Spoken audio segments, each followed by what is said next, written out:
잘 견디고 계십니까? 김명준의 뉴스파이터입니다. 콘서트에서요, 관객이 방방 뛰면 가수들은 더 신이 나서 노래하잖아요. 그런데 이 콘서트에서는요, 관객들이 전부 자리에 들어 눕습니다. 그랬더니 이를 본 무대 위 가수는 더욱 신이 나서 노래를 합니다. 네? 그런 공연이 어디냐고요? 바로 가수 김장훈 씨가 기획한 장애인과 비장애인이 함께 누워서 보는 콘서트인데요. 몸은 누웠지만 마음만큼은 그 누구보다 방방 뛰지 않았을까 싶습니다. 4월 20일 장애인의 날 김명준의 뉴스파이터 잠시 후에 누워서 보는 콘서트 현장으로 함께 가보도록 하겠습니다.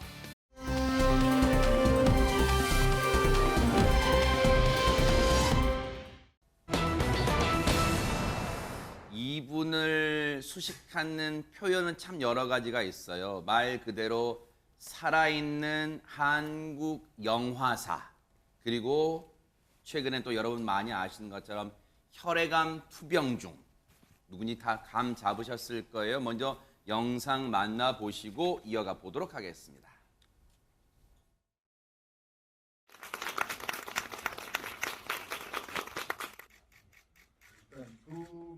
이 영화에서는 좀 새로운 모습, 힘 있는 모습, 그런 걸로 하면 좋지 않겠나 생각을 해서 의상서부터 뭐 헤어 이런 것까지 다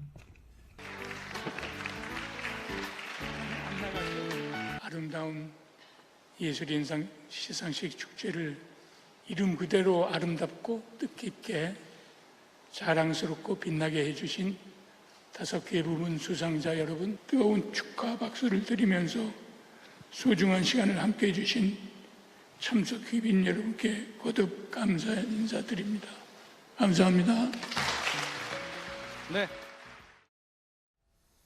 지난해 9월의 모습과 또 한 달 뒤인 10월의 모습을 보여드렸는데, 사실 영상으로도 여러분이 조금 감 잡으셨겠지만 10월의 모습은 조금은 이 건강이 나아진 모습이었는데 그래도 많은 분들이 걱정했어요. 그런데 안성기 씨의 근황이 어제도 포착됐다면서요, 안진용 기자님. 네, 보신 것처럼 안성기 씨의 투병 소식이 전해진 건 지난해 9월이었습니다. 이 백창호 감독의 특별전에 참여했는데 김보연 씨의 부축을 받고 나왔고요. 가발까지 쓰고 있었습니다. 네. 이후 본인이 직접 혈액암 투병 중인 1년 동안 투병을 해왔음을 밝혔는데요. 그리고 한 달 후 출간 기념회를 통해서 여전히 잘 지내고 있다고 밝힐 때만 해도 모자를 쓰고 있었습니다. 근데 지금 보시는 저 사진은요, 바로 어제입니다. 제4회 4.19 민주평화상 시상식의 수상자로 참석을 했는데 이번엔 검은색 수트를 입고 모자도 벗었습니다. 백발의 머리인데 항암 치료 중 빠졌던 머리도 제법 자란 모습이죠. 이전보다 붓기도 한결 가라앉았습니다. 자, 이날 받은 4.19 민주평화상은 4.19 혁명 정신을 계승하기 위해 제정한 상인데 안성기 씨는 지난 1993년부터 30년간 유니세프의 친선대사로 봉사 및 구호 활동을 해온 이 행보를 인정받아서 수상자로 선정을 하게 됐습니다. 네, 이 상을 받으면서 안성기 씨 직접 소감을 전했는데 앞선 이 공식석상 모습보다 훨씬 더 이 어눌함이 덜해진 편하게 말하는 모습이었습니다. 영화와 관련된 상은 많이 받았지만 이렇게 4.19 민주평화상은 과분하고 한 번도 경험해보지 못했다. 그래서 한편으로 송구스러운 상이라면서 평소에 그 또 이 겸손한 모습을 견지했습니다.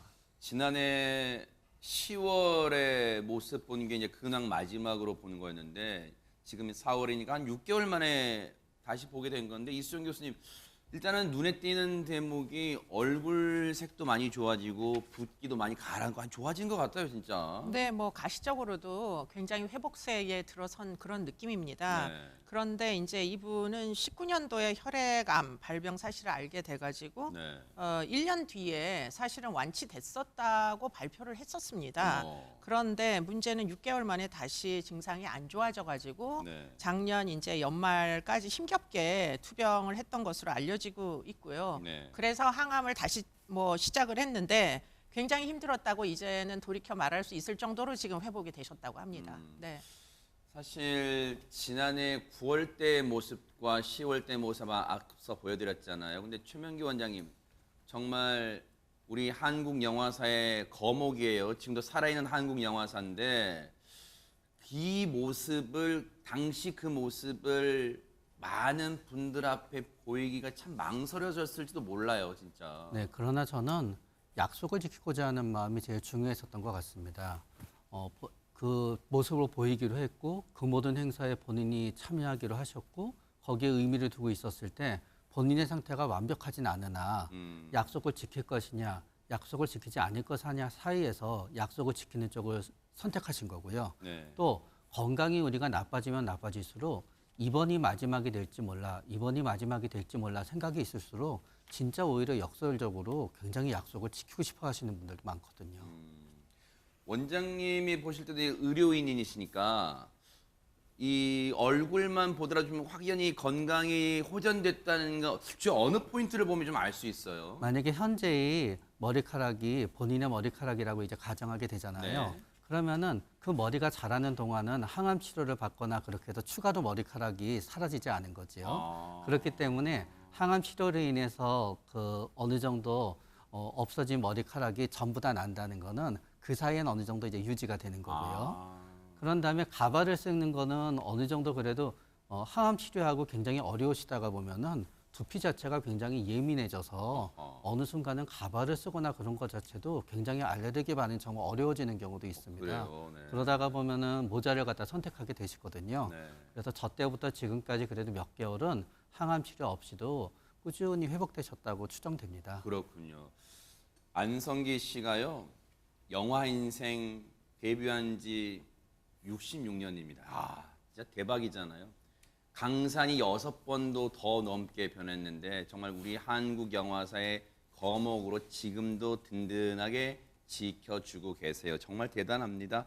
5살 때부터 일생을 바친 직업이 영화랍니다. 안성기 씨가 참 대단하죠. 그런데 어제 이제 뜻깊은 상을 받은 자리에 축하해 주러 온 동료가 또 눈길을 끌었어요. 허주연 변호사님. 네, 배우 박중훈 씨인데요. 박중훈 씨랑 이 안성기 씨는 연예계의 소문난 단짝 콤비로 알려져 네. 있잖아요. 그런데 이 데뷔 연차는 좀 차이가 나요. 박중훈 씨가 37년 차거든요. 그래서 사실 연차가 좀 차이 나는 선후배 관계지만 두 사람이 정말 서로를 친구처럼 여기면서 좋은 동료로 여기면서 정말 이 따뜻한 모습 많이 보여줘 왔고 네. 또 투캅스 시리즈부터 시작해서 뭐 인정사정 볼 것 없다, 라디오스타 이런 데 공동 출연한 영화들도 굉장히 그러네요. 많잖아요. 그래서 안성기 씨도 박중훈 씨 보고 최고의 파트너다, 먼 길 함께한 동반자다 이렇게 얘기를 했었고요. 또 이 박중훈 씨도 안성기 씨가 이 언론에 보이는 따뜻하고 자상한 모습이랑 실제 모습이랑 다르지가 않아서 너무 존경한다 이렇게 얘기를 한 적도 있었거든요. 오늘 시상식에서도 어김없이 등장을 해서 이렇게 커다란 꽃다발 전해주는 그런 모습을 보여줘서 팬들이 더 훈훈한 마음으로 봤던 것 같고요. 그러니까요, 네. 또 이 자리에는 둘째 아들 안필립 씨 사진작가로 유명하잖아요. 안성기 씨 정말 꼭 닮은 외모거든요. 네. 그래서 안필립 씨도 참석을 해서 함께 축하를 해줬다고 합니다. 네. 최재문 교수님. 예. 두 사람의 나이 차가 아버지와 아들이라고 하기 좀 애매하고 네. 삼촌과 조카도 좀 애매하고. 근데 뭐 14살 차이예요. 어. 그러니까 뭐 아버지와 아들은 약간 좀 애매해요. 근데 이제 삼촌 정도는 되지 않을까 하는 생각은 드는데 어쨌든 14살 차이인데 네. 그럼에도 불구하고 두 사람의 이 뭐랄까 연기 호흡이라고 하는 것은 친구처럼 다정하기도 하고 아버지와 아들 같기도 하고 뭐 우리가 볼 때 두 사람이 함께 그 짝이 돼서 영화를 만드는 것은 지극히 자연스럽게 받아들일 정도로 이렇게 늘상 있어왔던 일이에요. 네 편을 같이 했는데요. 사실은 첼수와 만수 이 영화가 있었고 야 그때부터요? 예, 투캅스 그리고 인정사정 볼 것 없다 라디오스타 네 편임에도 불구하고 저희들은요 오랫동안 함께했던 그러니까요. 것처럼 한 느껴져요. 수십 년 되는 것 같아요. 네, 그렇게 네. 느껴져요. 그만큼 그 영화들이 아주 인상 깊게 우리에게 남아 있다고 볼 수 있을 것 같고 안성기 네. 씨가 아마 이제 질문을 받았나 봐요. 뭐라고 질문? 영화를 찍으면 최고의 파트너가 누구냐라는 질문에 주저함없이 박중훈이다라고 대답하기도 했고요. 네. 박중훈 씨도 이런 나이 차에도 불구하고 활동했던 시기가 비슷하기 때문에 동료로서 안성기 씨에 대해서 존경심을 표현하는 말도 했습니다. 네. 두 사람의 찰떡궁합 정말 그냥 연기를 넘어서서 인간애적으로 가까워지는 모습을 보여주는 아주 좋은 모습이 아닌가 이런 생각이 듭니다. 허주연 변호사 내친 김에 많은 분들은 그러실 것 같아요. 다시 스크린에서 볼 수 있을까요? 작품으로 그런 생각하실 것 같아요. 저도 빨리 돌아오셨으면 좋겠는데요. 혹시 내년부터는 좀 가능하시지 않을까 이런 예상을 해보기도 합니다. 왜냐하면요, 안성기 씨가 지난 2월 한 언론과 인터뷰를 했는데 네. 아직은 이제 복귀하기에는 조금 모습이 못 미치는 것 같다. 그렇지만 목소리도 좀 안 좋고 그렇지만 올해가 지나면 좀 괜찮지 않을까 싶다 이렇게 얘기를 했거든요. 그리고 조금만 더 기다리면 좋은 작품이 나오지 않을까 싶다 이런 얘기를 했어요.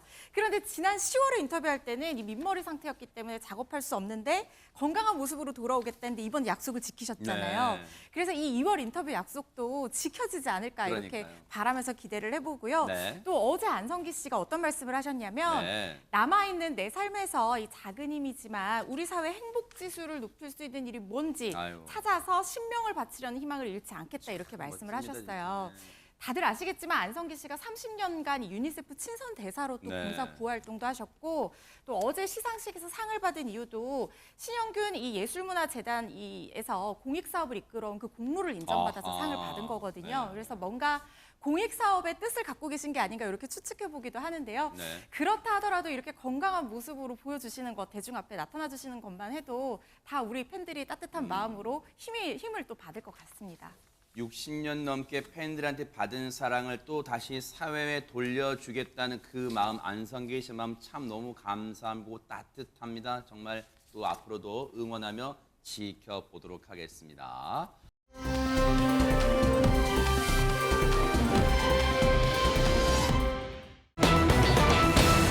부산의 한 주점에서 무시무시한 일이 벌어졌습니다. 허준 변호사님. 네, 평범한 저녁 시간을 보내면서 식사와 술을 즐기던 손님들이 갑자기 혼비백산해서 도망가는 사건이 벌어졌습니다. 어허. 도대체 무슨 일이 일어난 건지 영상으로 함께 보시겠습니다. 네, 주점에서 홀로 마시던 저 동그라미 안에 남성이 네. 갑자기 주인을 부릅니다. 네. 그리고 뭔가 요구해요. 밤을 잘라 먹겠다라고 하면서 점주한테 칼을 요구한 건데 네. 점주가 직접 잘라주겠다니까 흉기를 뺏어 듭니다. 네. 결국에는 받은 거예요. 욕설을 하면서 뺏었다고 해요. 어머. 그리고 천천히 흉기 든 채로 자리에서 일어난 남성이 술 마시던 다른 손님에게 갑자기 저렇게 목에 흉기를 들이대고 어머. 위협을 합니다. 남성 밀치면서 손님이 갑자기 일어나서 몸을 피하는데요. 네. 그렇지만 남성 아랑곳하지 않고 주변 손님들한테 어머머. 저렇게 계속해서 흉기로 위협을 합니다. 어머머. 놀란 손님들이 깜짝 놀라서 이 도망을 치면서 자리를 피합니다. 지금 저 손님들은 얼마나 소스라치게 놀랐을까. 정말로 이러다가 내가 정말 목숨을 잃을 수도 있겠구나 하는 생각이 들었을 거 아니에요. 이후 상황은 어떻게 됐을까요? 안진용 기자님. 신고를 받고 경찰이 출동했습니다. 그런데 이 남성의 흉기 난동은 경찰이 출동한 후에도 계속 이어졌습니다. 어머, 세상에. 이후 상황 영상 보면서 설명드리겠습니다. 또 영상이 있어요, 네. 손님들의 신고를 받고 출동한 경찰이 현장에 들이닥칩니다. 방검복과 방범 장갑으로 무장한 경찰들을 발견하자 이 남성, 이제는 이 흉기, 손님들을 향하던 흉기를 자신의 목을 겨누면서 어머, 어머, 어머. 대치 상태에 들어가는데요. 어머. 이에 출동한 경찰관들이 남성의 말을 걸며 주의를 시선을 끕니다. 그러다 지금 보시는 것처럼 어허. 남성의 뒤편으로 슬금슬금 다가간 경찰관 한 명이 남성의 팔을 낚아채며 제압하는 데 성공합니다. 와, 일단은 다행히 불상사 없이 검거를 천만 다행입니다. 근데 놀란 가슴을 저희가 보면서 쓸어내렸어요. 최진범 교수님. 네, 그렇습니다. 경찰의 진압 과정이 아주 잘했다는 생각이 들어요. 무슨 그러네요. 말이냐면 지금 경찰들이 들어온 걸 보고 본인의 목에다가 지금 흉기를 들이댄 아유, 거잖아요. 세상에. 그러니까 혹시나 자해를 할 수 있는 상황도 될 수 있는 상황이고. 네. 그런데 4명이 들어갔는데 한 명이 저 3명의 경찰관 앞에서 저 흉기를 들고 있는 사람을 시선을 고정을 시킵니다. 그러니까 네. 저기 이제 얘기도 하고 말도 하고 이러다 보니까 저 사람이 뒤로 누가 오는지를 전혀 신경을 못 쓴 거예요. 아하. 그 사이에 한 명의 경찰관이 뒤로 가서 전혀 모르게 아주 가까이 접근해서 팔을 비틀어서 흉기를 뺏고 바로 네. 제압하는 장면. 참 기지 넘치는 검거 장면이었습니다. 이수정 교수님 혹시 저 상황도 경찰 매뉴얼 이런 뭐 이 흉기 대치 상황일 때 검거하는 매뉴얼에 따른 걸까요? 어떻습니까? 저 부분은. 저는 훈련이 되어 있다고 생각이 아. 듭니다. 인질 협상이나 지금 저렇게 먼저 이야기를 나누면서 주의를 분산시키는 이런 노력들 그리고는 이제 출입구가 하나밖에 없는데 어쨌든 동선을 따로 움직이잖아요. 저런 아하. 것들은 사실은 이제 뭐 인질극을 벌일 때 어떻게 대응하라는 매뉴얼에 근거하여 이루어진 것으로 아하, 보이고요. 네. 충분히 지금 훈련이 된 경찰들이 뭐 능수능란하게 지금 누구도 다치지 않게 상황을 잘 제압한 것으로 보입니다. 그러네요. 네. 시간을 단시간 내에 왜냐하면 대치가 장기화되면 또 어떤 불상사가 일어날지 모르는 상황인데 정말 신속하게 제압하고 아무런 피해가 없이 일단 제압한 게 정말 잘한 것 같은데 당시에 앞서 영상 보셨지만 뒤에서 재빠르게 손을 낚아챘던 그 경찰관 얘기 들어보시고 이어가 보도록 하겠습니다. 이미 그 술집에 있던 손님들이 지상 출입구에 올라와 있는 상태였고요. 모두 다급한 목소리로 물을 베인 사람이 있다. 그리고 그 칼로 생명의 위해를 가했다는 가게 그 진입자 인증을 위한 그 대화조, 그 흉기를 빼앗고 그 진압하는 그 진압조, 그 피습에 대비하는 그 안전조 역할을 분배하고 가게 내부로 들어갔었습니다. 그 테이저건을 쏠 준비를 하고 있었는데 그 의자에 앉아 있는 데다가 그 의자 등받이가 가려져 여의치 않았었습니다. 방감 장갑 낀 손으로 반대 방향으로 안전하게 그 제압하였던 것입니다. 정말 지금이야 이제 제압이 된 이후의 상황이니까 당시의 상황 덤덤하게 말씀해 주시죠. 순간 저 제압하시던 경찰분도 얼마나 순간 많이 긴장했을까요? 왜냐하면 손을 한 번에 낚아채야지 만약 미끈했다면 정말로 또 다른 불상사가 일어날 뻔도 했잖아요. 그런데 대체 왜 저런 짓을 했을까? 그것도 궁금해요, 최명기 원장님. 저는 두 가지 부분이 합쳐졌다고 생각하는데요. 첫 번째 부분은 우리가 저 카메라를 볼 땐 굉장히 멀어져 보이지만 저 공간을 봤을 때는 아마 제일 첫 번째 공격한 분의 목소리가 어느 정도는 들렸을 겁니다. 그렇기 때문에 그 목소리라든가 아니면 그 내용이라든가 중에 본인의 귀에 자꾸 들려오고 신경 쓰이는 부분이 하나 있었을 가능성이 있습니다. 그러면서 나중에 본인이 자해를 한 걸 보게 되면은 굉장히 지금 절망감도 있고 뭔가 분노도 있고 어떤 의미에서 이거를 내가 죽기 전에 어딘가 확 풀어버리고 싶다라는 마음이 있었을 수도 있어요. 네. 그 두 개가 합쳐지다가 보니까 저런 절대로 해서는 안 되는 행동으로 이어졌다고 생각됩니다. 어쨌든 신속 정확하게 또 출동하고 검거해서 정말 불미스러운 일 없이 검거를 해준 경찰분들께 정말 저희가 감사의 박수를 보내드립니다.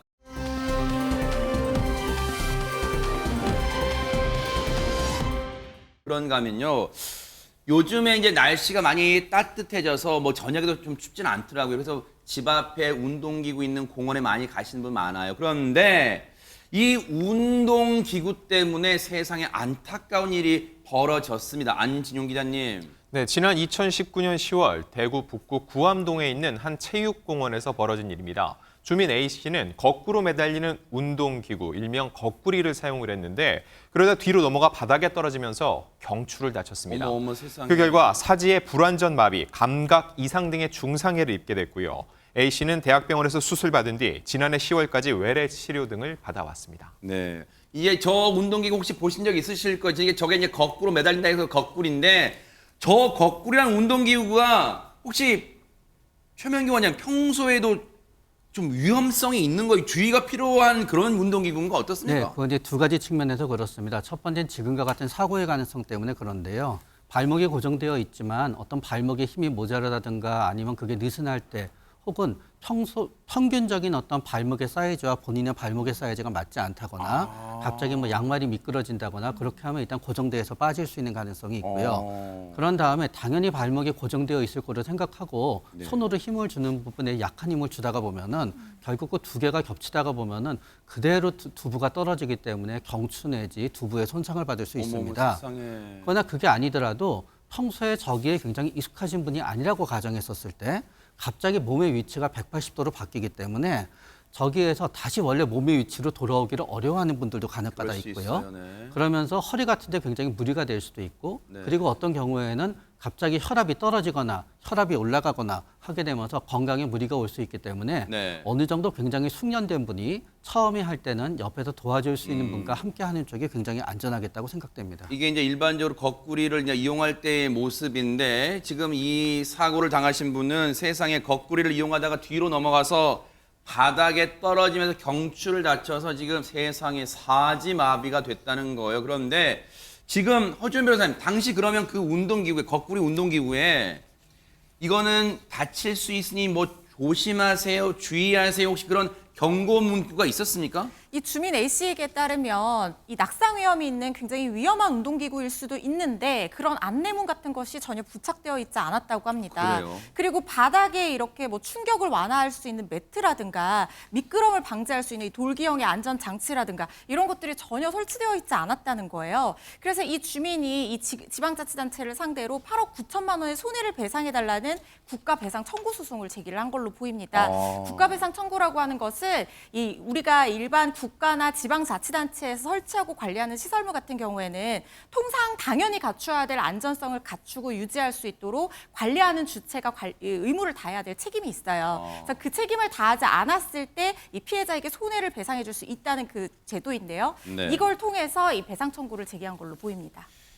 지금 사지가 불완전 마비 그리고 감각 이상 등의 중증 상해를 지금 입었어요. 피해자분은. 그런데 일단 해당 지자체를 상대로 8억 9천만 원의 손해배상 소송을 제기했는데 이에 대한 구청의 입장은 있을까요, 최재범 교수님? 예, 그렇습니다. 대구 북구청인데요. 북구청에서 입장을 밝혔는데 내용 자체가 전혀 지금 문제를 제기한 분하고 상반된 내용을 얘기하고 있습니다. 뭐라고 얘기하고 있냐면 네네. 당시에 이용 방법과 주의사항에 대한 안내 문구를 부착해 두었다. 그래서 운동기구에 부착이 돼서 설치됐기 때문에 문제가 없다. 그리고 관리상의 하자가 없기 때문에 이 사고는 전적으로 원고의 과실에 의해 발생한 것이다 라고 주장을 하고 있습니다. 네.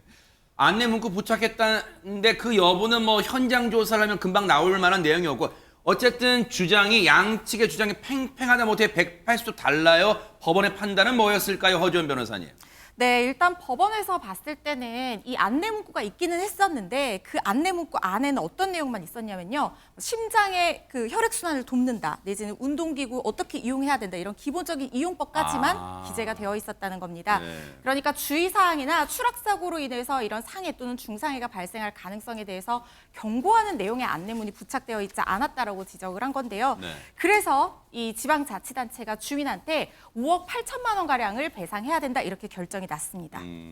요구한 건 8억 9천입니다만 5억 8천만 원 배상하라고 했어요. 일단 법원의 판단, 이 판단을 내린 근거나 기준은 뭘까요, 그러면? 법원이 봤을 때는 피해자도 이용할 때 주의를 충분히 기울여야 되는데 부주의한 부분에 대해서 이른 책임에 있다는 거예요. 보통 이런 이 운동기구 이용을 하다가 발생하는 안전사고 같은 경우에는 뭐 천재지변이나 불가항력적인 상황이 아닌 이상 피해자가 이용하면서 이 과실이 전혀 없는 경우는 굉장히 드뭅니다. 그럴 때 우리 법원에서는 이 공평하게 이 책임을 부담하기 위해서 피해자의 과실 부분도 일부 참작을 해서 가해자라고 하더라도 손해를 배상해주는 비율을 좀 조정을 해주거든요.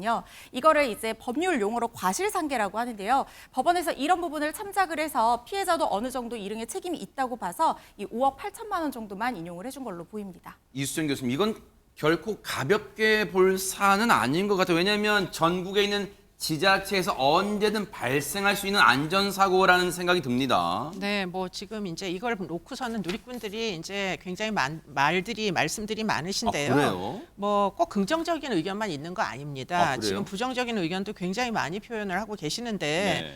본인 부주의로 다친 것을 결국은 세금으로 다 보상을 하게 되다 보니까 지금 이 정도의 이제 사건 사고는 지금 수도 없이 많이 있을 거고 또 있었을 걸로 보이는데 그러면 이걸 전부 다 세금으로 보상을 해줘야 하냐 이런 문제 제기부터 시작해서 지금 이런 약간의 이제 어떤 사고 가능성이 있는 운동기구 공원에서 다 사라지는 거 아니냐 이런 걱정들까지 다양한 의견들이 올라오고 있다고 합니다. 네.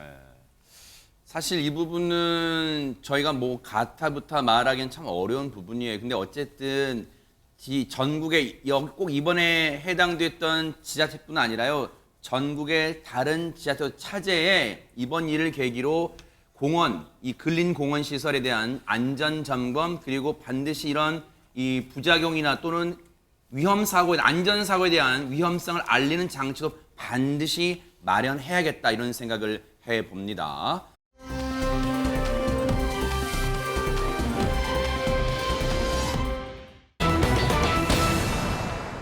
지구대에 물건을 잃어버린 사람이 찾으러는 왔는데 지구대 밖으로 못 나갔다. 이건 또 무슨 얘기입니까, 안진용 기자님? 네, 이 코너의 제목인 바로 그 수상한 분실물 때문인데요. 과연 어찌된 사연인지 영상 보면서 설명드리겠습니다. 한밤중 인천의 한 지구대에 주인 잃은 손가방 하나가 접수됩니다. 네. 경찰관이 주인을 찾아주기 위해 가방 안 물건을 확인한 뒤 가방 주인과 저렇게 전화 통화를 나눕니다. 네. 그리고 잠시 후 한 남성이 지구대에 들어오는데요. 자세히 보니 왼손에 피로회복제 한 상자가 들려 있습니다. 경찰에게 가방을 찾아줘서 감사하다는 인사를 하는 건데요.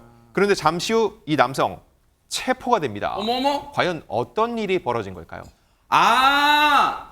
피로회복제 2상자 사올 줄 알았는데 1상자 사와서 혹시 그런 거 체포된 거예요? 최재봉 교수님? 그건 아닙니다. 허허. 자세한 이제 이유는 나중에 또 밝혀드릴 텐데요. 네. 제가 이제 추가적으로 좀 설명을 드리면 사실 지난 1월 2일 밤 있었던 일이에요. 네. 인천 중부 경찰서 영종지구대에 뭔가 가방 한 개 분실물이 접수가 됩니다. 네. 그런데 이 가방을 열어볼 거 아니에요. 분실물이니까 뭐가 있는지 열어봐야 되고 주인이 누군지 찾아야 되니까 경찰서에서 열어봤는데 수상한 물건이 그 안에 있었던 겁니다. 뭘까요? 네. 근데 그 수상한 물건 옆에 뭐가 있었냐면 네. 휴대전화가 있었어요. 아하. 그래서 그 전화로 전화를 했더니 받는 겁니다. 그래서 이분한테 아무 얘기 안 하고 네. 왜냐하면 수상한 물건이 있다 이런 얘기만 안 올 것 같으니까 아무 얘기 안 하고 자 가방 분실한 거 있으시죠? 저희 지구대에서 지금 보관하고 있으니까 찾으러 오세요라고 유도를 한 겁니다. 지구대로 오도록 네. 방문을 유도했더니 이분은 아무것도 모르는 상태에서 너무 고맙다고 생각해서 음료수까지 가가지고 찾아왔는데 네. 바로 체포가 된 겁니다. 수상한 물건이 대체 뭐였을지 진짜 궁금증만 커졌는데 진짜 뭐였을까요, 이수영 교수님? 네, 이 분실물 가방 안에 있었던 이 수상한 물건이 어떻게 생겼느냐?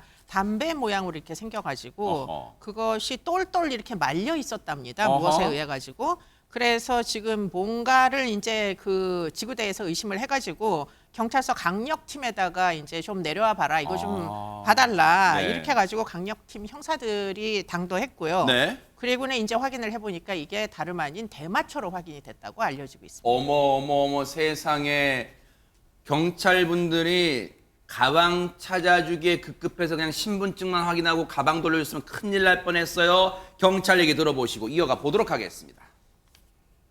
이제 분실물이 들어와서 이제 가방을 뒤져봤는데 이렇게 하얗게 말려져 있는 게 뭐가 보이더라고요. 이제 그게 뭔가 해서 궁금해가지고 이렇게 봤는데 대마초처럼 생겨가지고 이거 좀 의심스럽다. 3-4개 정도 들어가 있던 걸로 기억해요. 투명한 봉지 같은 데 있더라고요. 핸드폰을 저희가 갖고 있었거든요. 이제 지인한테 연락을 해서 이제 이쪽으로 오면은 갖다 드리겠다 해가지고 그래서 와가지고 이제 추궁하니까 이제 자기 거라고 실토하고 저희가 형사에게 넘긴 걸로 알고 있습니다. 분실 물품 여기 지금 지구대에 보관돼 있으니까 와서 가져가시라고 대미 얘기는 이런 얘기 안 하고 모르는 척 하면서 이렇게 얘기했던 걸로 저는 기억하고 있어요. 와, 경찰분들이 저 남성의 의심의 경계벽을 허물어뜨리게 능청스럽게 연기해서 연말 연기 대상 후보에 오를 것 같아요, 네. 그러니까요. 우리 어허. 경찰관분들이 이제 진짜 별거 다 잘해야 되는 것 같습니다. 네.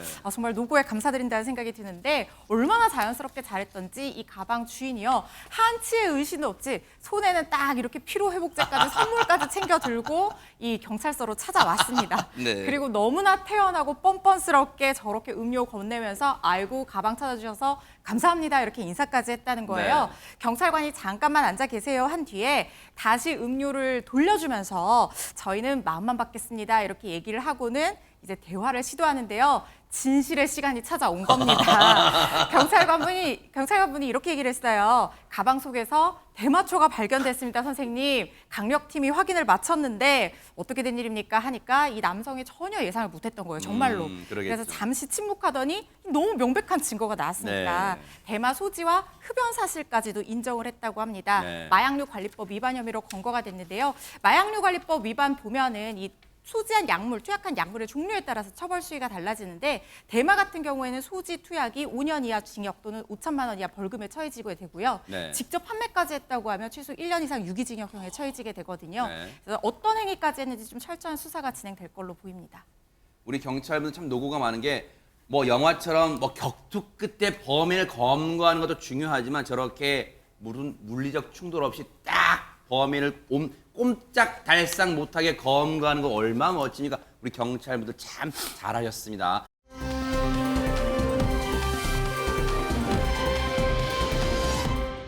그런가 하면요.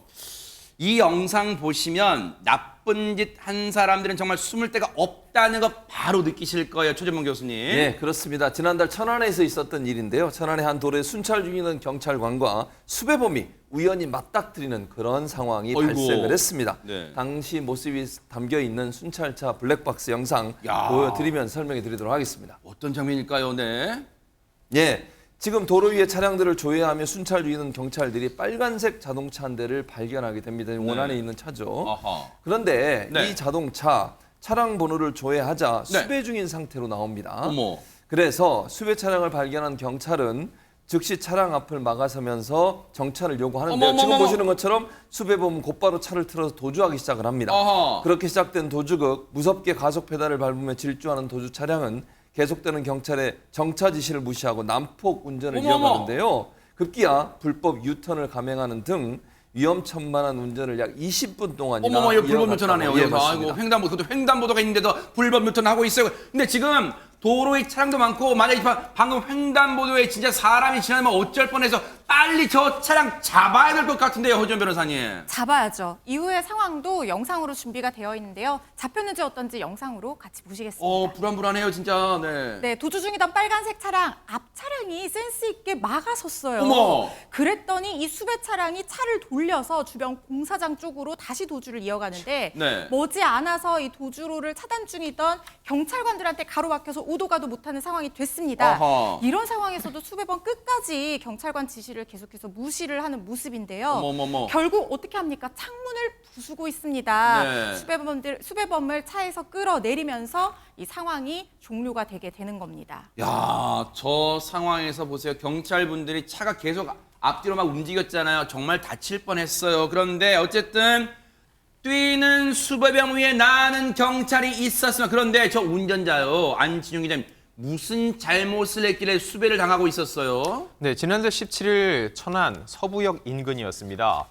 근처를 순찰하던 경찰이 이런 차량들을 하나하나 조회를 해보고 있었죠. 네. 그런데 이 빨간색 차량을 조회하다가 해당 차량이 수배 차량임을 우연히 알게 된 겁니다. 아하. 음주운전 벌금 미납으로 지명 수배가 내려진 상태였죠. 네. 경찰은 즉시 설 것을 얘기했지만 이 차량 곧바로 도주했습니다. 약 4km가량 이어진 추격전에서 도주 차량은 과속, 중앙선 침범, 불법 유턴까지 불사하면서 난폭 운전을 20분간 이어갔습니다.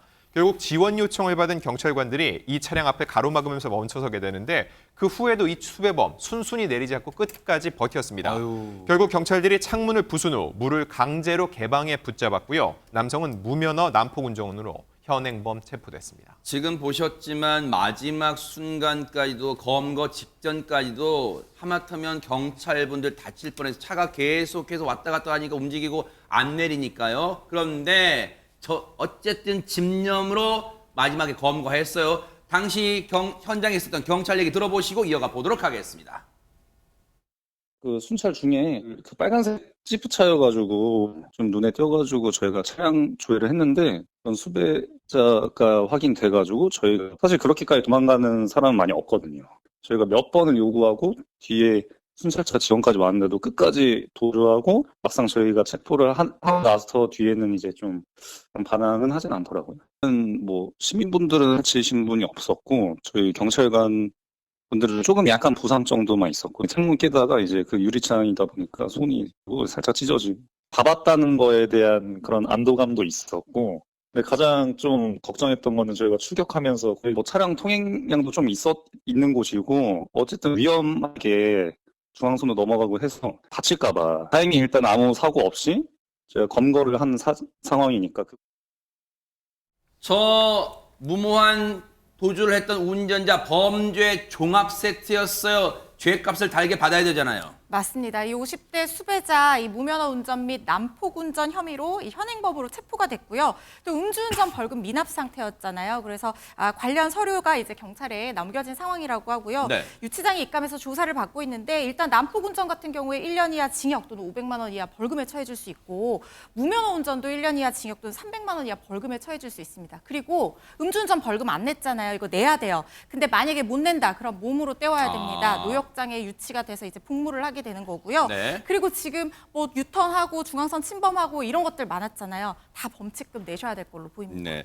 시민분들이 다치기 전에 저 난폭한, 저 무모한 저 수배범을 잡아주신 경찰분들 정말 감사드립니다. 그냥 넘어갈 수 없죠. 천안 서북경찰서의 오동엽 순경님을 비롯한 동료 경찰관 여러분들 정말 부상의 위험에도 고생 많으셨습니다. 정말 감사드립니다.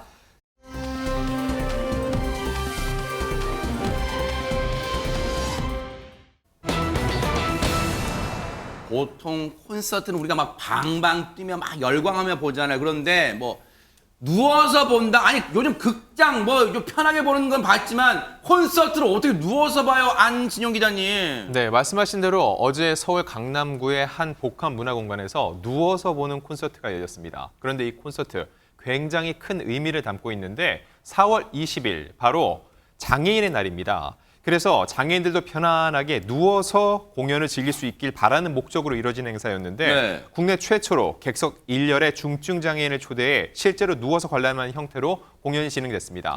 그런데 지금 영상 보시면은 눈에 띄는 분이 있지 않나요? 기획자가 바로 저렇게 발차기를 잘하는 가수 김장훈 씨입니다. 게다가 저는 옷이 뭐 어르신인 줄 알았더니 김장훈 씨였어요. 네, 그리고 김장훈 씨 에너지가 대단하죠. 네. 또 절친한 가수 권이나 김종서, 팝페라 가수 정세훈 씨도 함께 무대를 꾸몄습니다. 야, 오늘이 장애인의 날이잖아요. 근데 장애인의 날을 맞아 하루 전인 어제 저런 의미 있는 콘서트가 열렸다는 거예요. 우리 눈에 익은 분들 많이 오셨는데 한번 보시고 이어가 보도록 하겠습니다.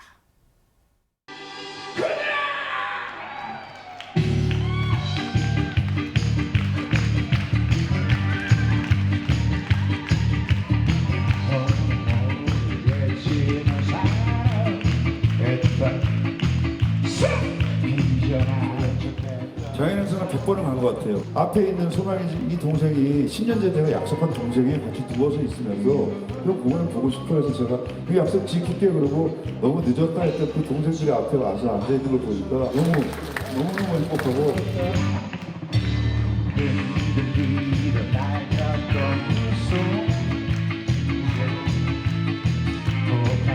하고 사는 것 팍팍하나 우리끼리 이렇게 아름다운 일들 하면서 인간으로서 행복하게 살아가기를 소망해 봅니다. 세상이 그대를 속일지 몰라도 내가 그대 곁에 있음을 꼭 기억해요.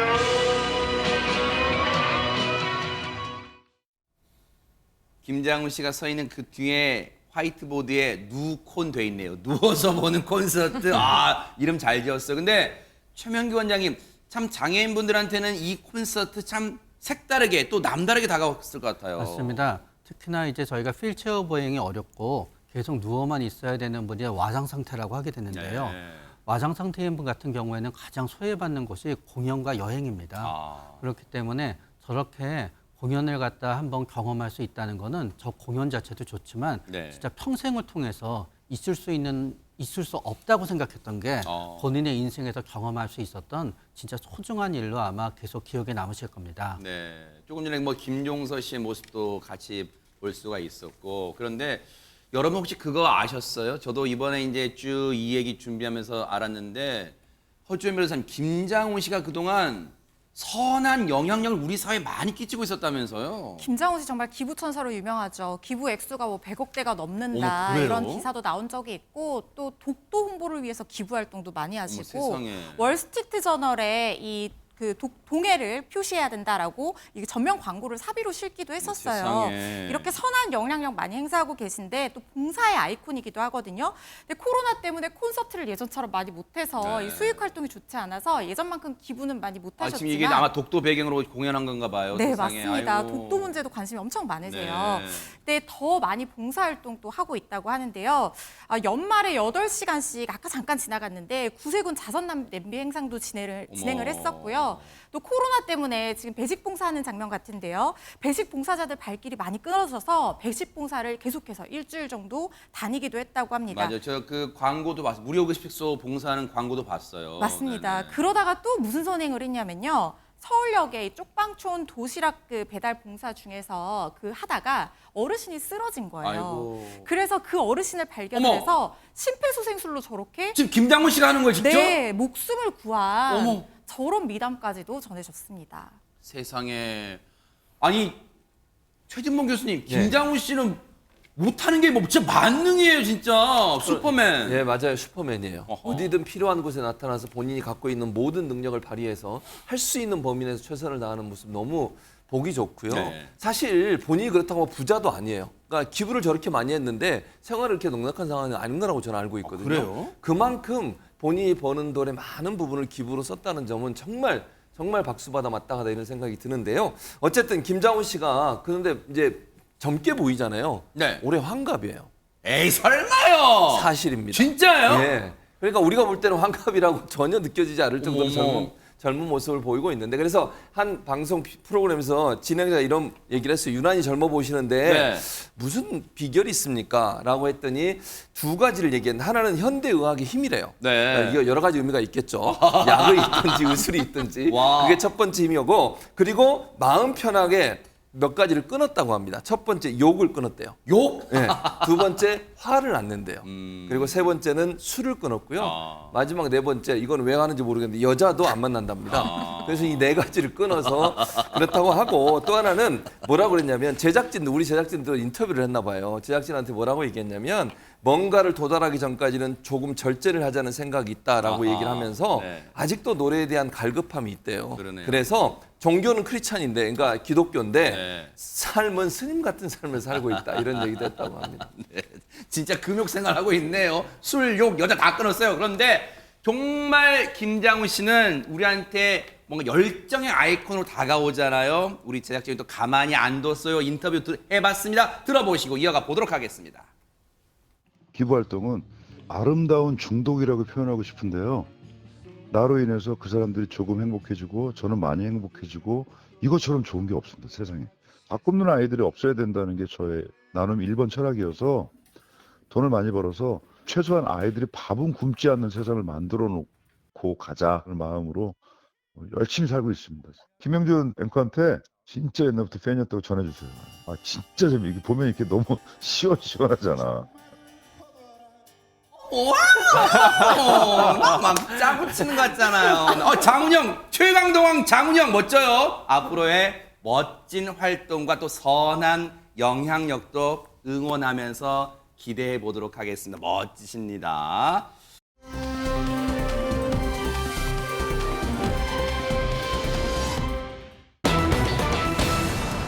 혹시 여러분 황금박쥐상 여기 국내에 있는 거 들어보셨어요? 안진용 기자님. 네, 이 황금박쥐상 전남 이 한평군에 있습니다. 아하. 이 순금으로 만든 6마리의 황금박쥐가 날개짓을 하는 것을 형상화하고 있는데요. 네. 황금박쥐 162마리가 원래는 한반도에서 멸종된 줄 알았는데 한평군 대동면 일대에 집단 서식하는 것이 확인된 겁니다. 네. 이를 기념하기 위해서 2008년 한평군에서 30억여 원을 들여서 제작한 건데 네. 순금 162kg, 은 281kg 등이 들어갔습니다. 와. 그런데 제작 당시에 네. 이 30억여 원, 엄청 많잖아요. 네. 너무 큰 금액이 투입된 데다 전시관 접근성이 떨어져 관객 수가 많지 않았습니다. 그래서 예산 낭비라는 지적이 일기도 했죠. 네. 그런데 제목이 그거잖아요. 욕먹던 황금박쥐상의 반전. 왜냐하면 앞서 왜 욕을 먹었냐? 아니 이런 거에 이 세금을 이런 데 막 써요? 막 그런 비난이 빗발쳤다는 거예요. 근데 여기에 반전이 있다는 건데 무슨 반전이 있다는 거예요, 허준 변호사님? 지금 몸값이 엄청 올랐어요. 왜요? 금값이 올랐거든요. 아하! 이 재료로 쓰인 순금이 162kg인데 2005년에 매입할 당시에 가격이 27억 원 상당이었습니다. 네. 이때도 굉장히 큰 돈이었는데요. 네. 오늘 기준으로 금시세가 그램당 85,000원으로 엄청 올랐어요. 어머. 162kg 되면은 137억 원 여원이 되는 겁니다. 금, 또 은으로 제작된 이 황금 박쥐상이요. 네. 과거 금 매입가인 27억 원보다 지금 5배 정도 오른 137억 원이 됐다는 건데 어떻게 보면 금테크에 성공한 게 아닌가 이런 생각이 들기도 하네요. 네. 아니 근데 이제는 귀하신 몸이 돼서 한때는 막 욕도 먹었는데 이제는 귀하신 몸이 됐는데 혹시 이 사연을 잡아 누리꾼들은 어떤 반응을 내놓고 있을까요? 최명규 원장님. 재테크에 제대로 성공했다. 그런 분도 있고요. 자자손손 물려줘야 된다. 이제 그런 분도 있고 사람이 하는 일은 끝까지 봐야 된다는 분도 있는데 네. 그게 참 의미심장합니다. 또 아하. 금값이 떨어지면 또 어디까지 떨어질지 모르니까요. 네. 아니 근데 이수정 교수님 지자체가 물론 이제 꼭 한평군뿐만 아니라 다른 지자체도 뭔가 그 지역을 상징할 만한 걸 이제 거액의 뭐 국민들이나 지자체 세금 들여서 막 만들기도 하잖아요. 네.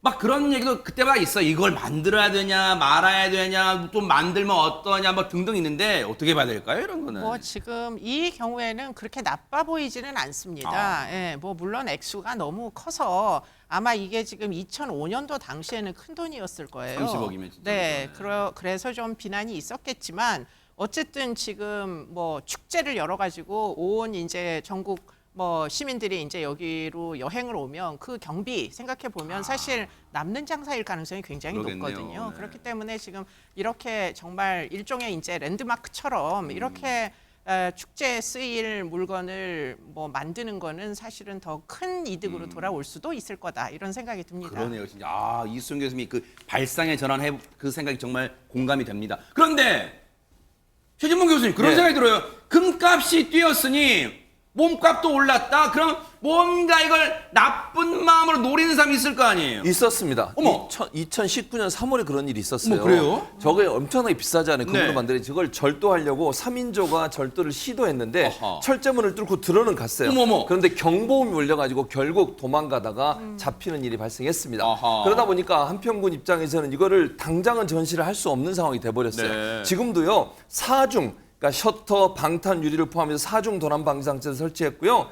연간 이거 뭐 보험료 뭐 얼마 들어가요? 아. 2,200만 원 어머머, 들어가요. 세상에. 왜냐하면 만약 이게 손실이 되거나 이랬을 경우에 보험료가 있기 때문에 2,200만 원 들어가고 24시간 보안업체뿐만 아니라 공무원 2명이 2인 1조로 당직 근무도 쓰고 있다고 네. 합니다.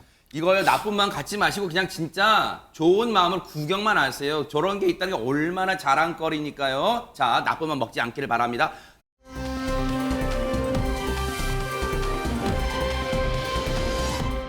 자, 나라 밖 소식 좀 알아볼까요? 첫 번째로 가볼 나라 어딜까요? 허주연 변호사님. 네, 프랑스 파리에서 열린 이 사이클 대회 관련 얘기인데요. 아하. 자세한 내용은 영상으로 만나보시죠. 사이클 대회, 네. 네, 사이클 대회 하고 있죠. 줄지어 쭉 가는데, 어머, 앞선수 어머, 어머, 넘어지자마자 어머. 저렇게 줄줄이 넘어집니다.